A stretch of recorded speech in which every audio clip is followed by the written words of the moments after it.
Sushant Singh Rajput case में आए drug angle के चलते बॉलीवुड के प्रोड्यूसर करण जौहर को निशाना बनाया जा रहा था। अब करण जौहर ने इस पूरे मामले में सफाई देते हुए एक ऑफिशियल स्टेटमेंट दी है। उन्होंने अपनी इस स्टेटमेंट में कहा है कि ना तो उन्होंने कभी खुद किसी भी तरह का नारकोटिक सब्सटेंस लिया है और ना ही वो ऐसा करने को प्रमोट करते हैं। दरअसल ऐसी खबरें आई थी कि करण जौहर के घर पर जो पार्टी हुई थी उसमें ड्रग्स लिए गए थे। करण जौहर ने एक स्टेटमेंट जारी कर कहा कि मीडिया में ऐसी गलत खबरें फैलाई जा रही है कि एक पार्टी में ड्रग्स का सेवन किया गया था। 2019 में ही मैं ऐसी सभी आरोपों का खंडन कर चुका हूं। प्रेजेंट टाइम में एक बार फिर से ऐसी कैंपेन चलाई जा रही है। ये आरोप पूरी तरह से गलत है और बेसलेस है। उस पार्टी में कोई ड्रग्स का सेवन नहीं हुआ था।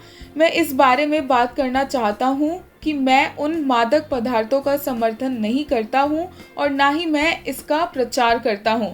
बयान में आगे करण जौहर ने कहा, ऐसे अपशब्दों और दुर्भावनापूर्ण बयानों, समाचार लेखों की वजह से मुझे मेरे परिवार, मेरे सहयोगियों और धर्मा प्रोडक्शन को घृणा और उपहास का पात्र बना दिया है। करण जौहर ने कहा कि कई मीडिया चैनलों में बताया जा रहा है कि क्षितिज प्रसाद और अनुभव चोपड़ा मेरे सहयोगी, करीबी सहयोगी हैं। मैं बताना चाहता हूं कि मैं इन्हें व्यक्तिगत रूप से नहीं जानता।